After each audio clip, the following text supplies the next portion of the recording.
For 18 months, the tide of battle flows back and forth across the rim of North Africa. Now, under Field Marshal Rommel, Axis armies surge forward, surge east.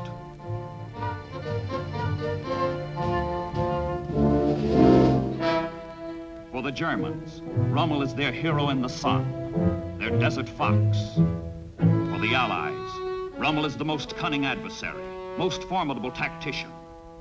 On desert sands, Rommel and his troops reenact the victories already won in Poland, in France.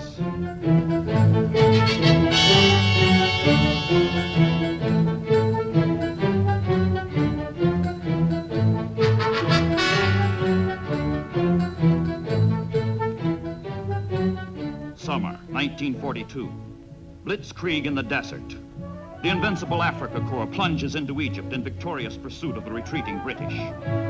In one 17-day spurt, Rommel's jabbing, stabbing armor comes 350 miles closer to Alexandria, closer to Suez.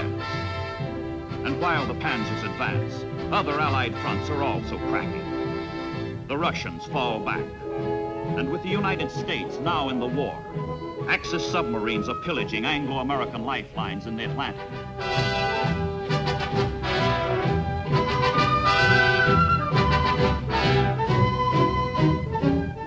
The advance of the Africa Corps is strewn with monuments to Allied defeat.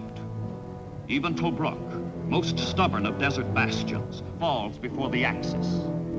Tobruk, gone with all its equipment, all its precious supplies. And with it go 30,000 Allied prisoners of war.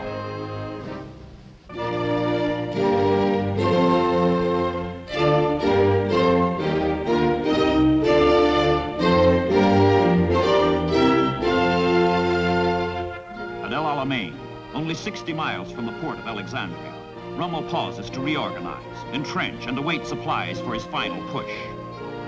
Today we hold the gateway to Suez, he tells the world. We have every intention of getting there. We have not come this far with any idea of being flung back. Meanwhile, Hitler's other armies, having overrun all Europe, swamp Russia, and bend south through the Caucasus toward the Middle East, toward Suez.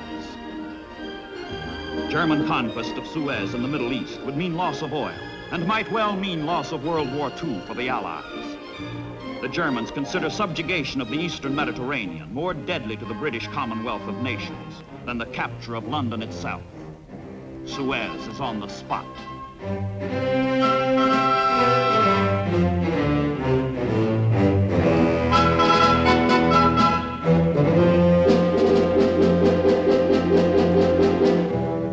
The Italian general, Garibaldi, is in nominal command of North Africa.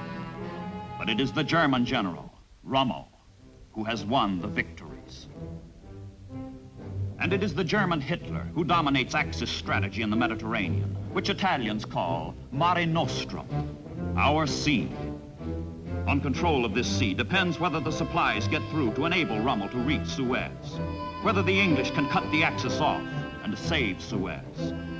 The Italian fleet has been reluctant to challenge the Royal Navy. Hitler now demands that Mussolini's navy liquidate His Majesty's navy and clean up the Mediterranean once and for all.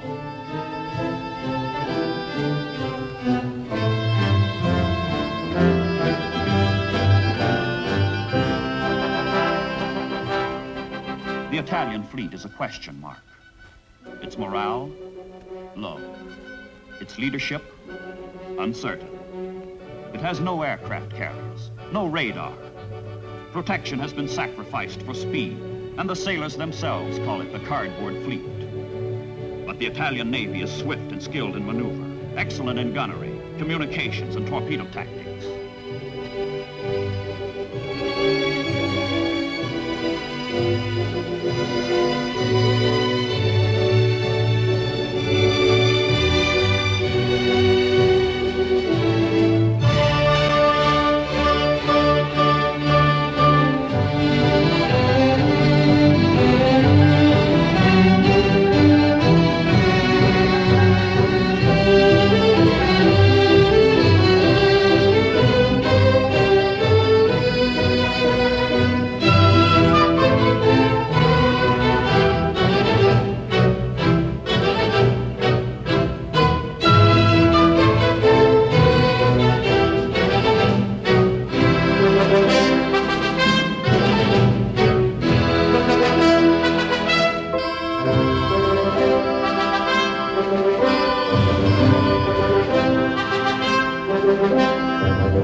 British Navy, the strain of its mission in the Mediterranean intensifies with every passing week. The 1,800-mile waterway it guards from Gibraltar to Suez is sown with hardship, death, and impending disaster. Not only must the harassed warships support the Allied forces in North Africa, but they must also stop the flow of supplies to Rommel's encroaching panzer divisions.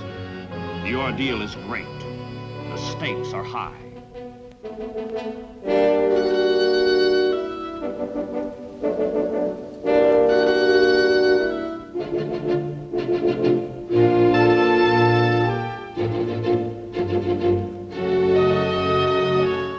The Royal Navy lights up all boilers to meet the challenge of the Italian fleet.